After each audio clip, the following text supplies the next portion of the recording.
Assalamualaikum warahmatullahi wabarakatuh. Dengan saya Lutfi Jawahirul Qadri. Kali ini dengan materi tentang gaya bahasa. Gaya bahasa adalah cara bagaimana pengarang menguraikan cerita yang dibuatnya. Atau definisi dari gaya bahasa yaitu cara bagaimana pengarang cerita mengungkapkan isi pemikirannya lewat bahasa-bahasa yang khas dalam uraian ceritanya sehingga dapat menimbulkan kesan tertentu. Jenis-jenis majas atau gaya bahasa. 1. Gaya bahasa pertentangan. Contohnya adalah hiperbola. Hiperbola adalah gaya bahasa yang berupa suatu pernyataan yang terlalu berlebihan dari kenyataan yang ada dengan maksud untuk memberikan kesan yang mendalam atau meminta perhatian. Contohnya, dia berteriak sampai suaranya menembus langit ketujuh. Litotes. Litotes adalah gaya bahasa yang menyatakan sesuatu dengan cara-cara yang berlawanan dengan kenyataan, dengan cara mengecilkan ataupun menguranginya. Contoh, aku tidaklah pintar, itulah mengapa aku selalu belajar sungguh-sungguh. Paradoks. Paradoks adalah gaya bahasa pertentangan antara pernyataan dan fakta yang ada atau dua pengertian yang bertentangan sehingga seperti tidak masuk akal. Contoh, aku merasa kesepian di kota yang ramai ini. Antitesis. Antitesis yaitu gaya bahasa yang mengungkapkannya berhubungan dengan situasi, benda ataupun sifat yang keadaan saling bertentangan dan juga memakai kata-kata yang berlawanan arti. Contoh, tua, muda, laki, perempuan, banyak yang menonton film tersebut. Jenis majas atau gaya bahasa yang kedua adalah gaya bahasa sindiran, seperti ironi atau sindiran halus. Ironi yaitu gaya bahasa yang menyatakan hal yang bertentangan dengan maksud yang digunakan untuk menyindir seseorang, tapi dengan cara yang halus. Contoh, rajin sekali kau masuk sekolah, sampai keterangan tidak hadirmu banyak sekali di absensi. Contoh berikutnya, putih sekali gigimu, sudah berapa bulan tidak kau sikat. Yang kedua, sinisme. Sinisme adalah gaya bahasa sindiran lebih kasar dari ironi, dengan cara menyindir secara langsung kepada orang lain. Contoh, kelakuanmu itu sangat tidak pantas dilakukan oleh seorang siswa. Yang kedua, badanmu sangat bau sekali, pasti kamu belum mandi. Berikutnya, sarkasme. Sarkasme yaitu gaya bahasa sindiran yang sangat kasar, terkadang dapat menyakitkan hati. Contoh, bisa kerja nggak sih kamu? Yang begini saja tidak becus mengerjakannya. Jenis gaya bahasa berikutnya adalah gaya bahasa penegasan. Terdapat inversi. Inversi adalah gaya bahasa yang kalimat predikatnya berada di depan subjek kalimat tersebut. Contoh, besar sekali kolamnya. Besar sekali predikat, kolamnya subjek. Biasanya kalimat SPO adalah kolamnya besar sekali. Kolamnya subjek, besar sekali predikat. Kemudian retoris adalah gaya bahasa yang kalimat tanyanya tidak membutuhkan jawaban dan menyatakan kesangsian atau keraguan bersifat mengejek. Contoh, apa itu bukti dari janji yang kau ucapkan tadi? Paralelisme adalah gaya bahasa yang menggunakan kata-katanya berulang-ulang dan saling sejajar atau setara. Biasanya digunakan dalam puisi atau kalimat bijak. Contoh, seorang sahabat yang baik akan selalu ada untuk sahabatnya dalam kesusahan maupun kesenangan. Hendaknya senantiasa terus beribadah kepada Tuhan Yang Maha Esa dalam keadaan sehat maupun sakit. Contoh yang pertama, yang sejajar adalah kesusahan maupun kesenangan. Contoh yang kedua, sehat dan sakit adalah pola kalimat yang sejajar. Enumeratio adalah gaya bahasa yang digunakan untuk melukiskan suatu keadaan atau peristiwa dengan cara menguraikan satu demi satu keadaan tersebut, sehingga merupakan suatu keseluruhan.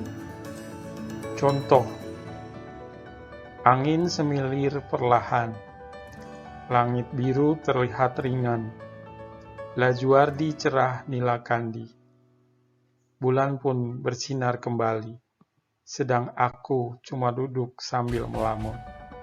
Ini adalah rangkaian kalimat yang menunjukkan sebuah peristiwa, sehingga merupakan suatu keseluruhan. Koreksio. Koreksio yaitu gaya bahasa yang membetulkan kembali ucapan yang tidak benar atau salah, baik itu secara sengaja maupun tidak sengaja. Contoh, tadi dia baru saja pulang. Bukan, dia baru saja berangkat lagi. Repertis, yaitu gaya bahasa yang pengulangan kata-katanya dalam bahasa prosa. Contoh, kita sudah berusaha, kita sudah menang, kita sudah berhasil. Klimaks, yaitu gaya bahasa yang menguraikan suatu peristiwa secara berurutan, dari yang kecil ke urutan cerita yang memuncak atau meningkat. Contoh, semua kalangan dari anak-anak sampai orang dewasa beramai-ramai mengikuti lomba panjat pinang. Antiklimaks, yaitu gaya bahasa yang menguraikan suatu peristiwa secara berturut-turut.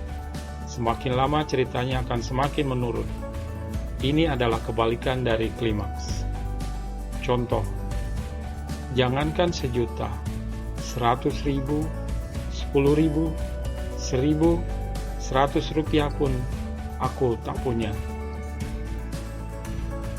Di kota, di desa, di dusun, hingga pelosok negeri ini tengah dilanda wabah penyakit. Pleonasme, gaya bahasa yang menggunakan penambahan kata-kata dengan maksud untuk menegaskan arti dari suatu kata. Contoh, seluruh pelajar yang berada di bawah segera naik ke atas. Mereka menerobos masuk ke dalam stadion untuk menyaksikan pertandingan. Ekslamasio, yaitu gaya bahasa yang di dalam kalimatnya memakai kata seru. Wah, keren sekali pemain itu. Tautologi, yaitu gaya bahasa yang mengulang beberapa kali sepatah kata di dalam suatu kalimat. Contoh, mungkin dia bisa berhasil dalam melaksanakan tugasnya. Mungkin juga tidak. Jenis majas atau gaya bahasa yang keempat adalah gaya bahasa perbandingan.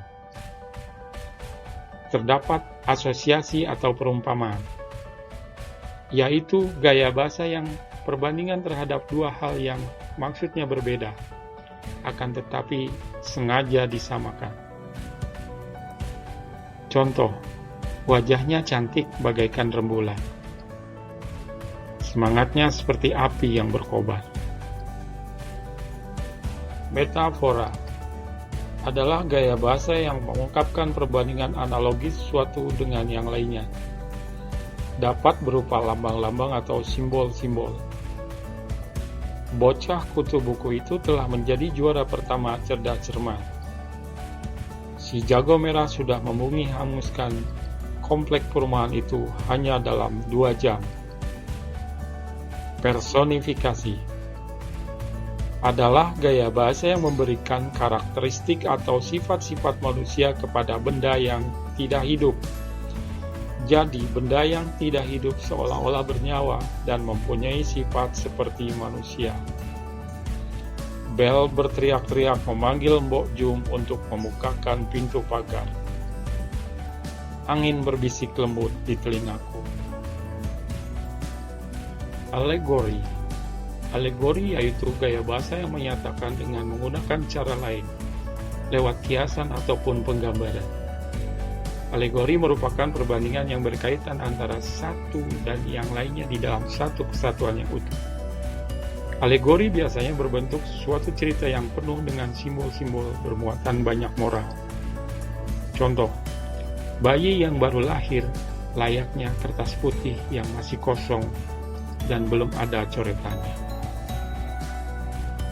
Otak manusia bagaikan mata pisau. Semakin diasah, maka akan menjadi semakin tajam. Simile, yaitu gaya bahasa yang membandingkan suatu hal dengan hal lainnya dengan memakai kata penghubung atau pembanding pada kalimatnya, yang dimana dua hal tersebut berbeda, akan tetapi mempunyai karakteristik yang sama. Biasanya kata penghubungnya adalah seperti, bagaikan, semisal, seumpama, ibarat, dan lain-lain. Contoh, kau bagaikan cahaya dalam kegelapan. Mereka seperti sepasang garpu dan sendok di atas piring. Sinekdok. Sinekdok yaitu gaya bahasa yang memakai kata dengan arti yang menunjukkan hal lain di luar kata yang diungkapkan. Sinekdok terbagi menjadi dua. Di antaranya, sinekdok pas frotato merupakan gaya bahasa yang menyebutkan sebagian kecil kata dari sesuatu untuk menyatakan secara keseluruhan. Contoh, mungkin dia sudah nyaman mempunyai pekerjaan sebagai salesman dan menawarkan produk yang dijualnya dari pintu ke pintu. Hari ini aku tidak melihat muka si Tony. Pintu ke pintu mewakili banyak rumah para konsumen, dan kata muka mewakili sosok Tony. Sinekdok totem pro parte menyebutkan keseluruhan untuk menyatakan sebagian kecil. Ini adalah kebalikan dari sinekdok pas frotato. Contoh, penyanyi perempuan itu sangat terkenal, maka tidak heran jika banyak diidolakan oleh para pemuda yang ada di penjuru dunia. Kata pemuda merupakan semua orang yang masih berusia muda, meskipun pada kenyataannya penyanyi itu tidak diidolakan oleh semua pemuda. Indonesia mengalahkan Vietnam 2-1 di Stadion Gelora Bung Karno. Kata Indonesia menunjukkan seluruh negeri, walaupun yang bertanding hanya 11 orang.